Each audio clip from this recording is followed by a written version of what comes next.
यहाँ पे बताऊँगी मैं आप लोगों को एक वजीफ़ा। जो बीमार है, कोई प्रॉब्लम है, उसको मेडिसिन ले लेके थक चुका है, डॉक्टर के पास जाके थक चुका है, तो वो 101 दफ़ा अलहम्द शरीफ पढ़े।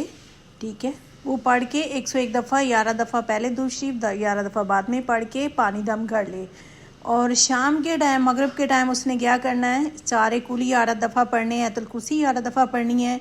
और ये भी वही पानी दम किए हुए में डाल दे। ठीक है, ये दम किए हुए पानी में ये भी दम कर दे। 4 कुल जो है, ये 4 कुल और अलहम्द शरीफ सुबह के टाइम पढ़े या शाम के टाइम पढ़े 101 दफ़ा। तो इंशाल्लाह कोई भी बीमारी होगी, मुझे तो इससे बहुत यकीन है और अल्लाह पे बहुत यकीन है। और 5 वक़्त की नमाज़ पढ़े, डॉक्टरों के पास जाने की कोई ज़रूरत नहीं है, पैसे फ़जूल खर्च करने की कोई ज़रूरत नहीं है। इंशाल्लाह ताला उससे शफ़ा होगी। मौत के अलावा उसको ये बीमारी, हर बीमारी से यानी कि शफ़ा होगा इंशाल्लाह। यकीन करो, नमाज़ पढ़ो 5 वक़्त की, तहज्जुद पढ़ो अगर पढ़ी जाती है, अगर नहीं तो 5 वक़्त की नमाज़ तो ज़रूर पढ़ो। और कुरान पाक सुबह के टाइम या रात के टाइम ज़रूर खोलो। सुबह के टाइम खोलोगे तो घर पे भी बरकत होगी, ज़िंदगी में भी होगी और दिल को सुकून मिलेगा। तो प्लीज़ नमाज़ पढ़ा करें और बच्चों को भी बोला करें, घर पे बरकत होती है। मेहनत कर कर के थक जाते हो, नमाज की तरफ नहीं आते हो। तो चलते हैं जी किचन में। यहाँ पे मैंने साग लिया है, तो ये मैं कट करवा रही थी परवीन से। मैंने कहा कट करके मुझे दे के जाओ। तो माशाल्लाह से आज ना सर्दी का मैंने क्या तोहफ़ा साग आ गया, तो बनाते हैं। यहाँ पे मैं धो रही थी साग को अच्छे से, माशाल्लाह माशाल्लाह, क्योंकि धोनी इसकी होती है, अगर अच्छा धुल जाए तो साग अच्छा ही बनता है माशाल्लाह से। तो यहाँ पे मैंने रख दिया था, सुबह टाइम था 12 बजे का, मैंने कहा चल शाम तक पक जाएगा। ये देखिए माशाल्लाह बन रहा है। अभी तो पानी इसमें है। इसमें मैंने ऐड किया गंदले, इसमें मैंने ऐड की पालक, इसमें मैंने ऐड की मेथी, इसमें मैंने हरी मिर्ची ऐड की, बाथू ऐड किया।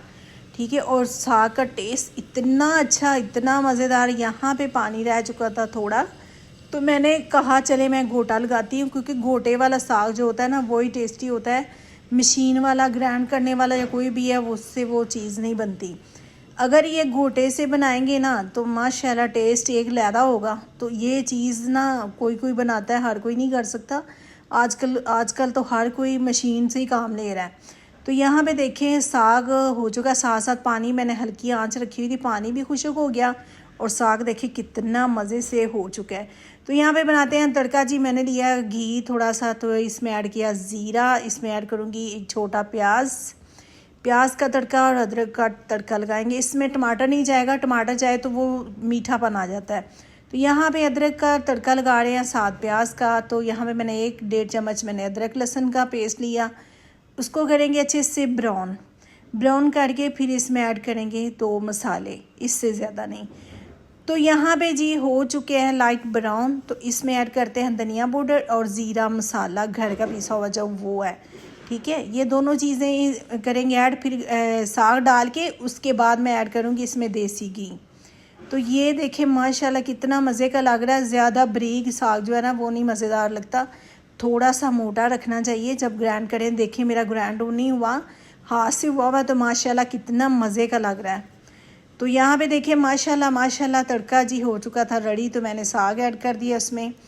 तो साग ऐड करके इसको अच्छे से मिक्स करेंगे। मिक्स करके फिर इसमें ऐड करूँगी मैं देसी घी। आप पहले डालना चाहते हैं तो पहले भी डाल सकते हैं, अगर आप ऊपर से ऐड करना चाहते हैं तो ऊपर से ऐड कर लेते हैं। क्योंकि ऊपर से ऐड करेंगे ना, जैसे ये मैंने किया है, ऐसे ऐड करने से टेस्ट ज़्यादा होता है। क्योंकि मसाला जो है ना तड़का जब भूनता है तो वो टेस्ट देसी घी का जो होगा ना जायका, वो चीज़ सही नहीं आएगी और टेस्ट भी अच्छा नहीं आएगा। तो यहाँ पे जब तड़का वगैरह बन चुका होता है तो ऊपर से डालते हैं तो उसका टेस्ट वाओ क्या बात है। फिर चश्के तो फिर चश्के ही होते हैं ना। तो यहाँ पे माशाल्लाह इतना मज़े का ये तड़का लग चुका था। साथ में बना रही थी घर की मकई की रोटी। तो बनाइएगा ज़रूर, ट्राई कीजिएगा। अल्लाह हाफ़िज़, अपना ख्याल रखिएगा।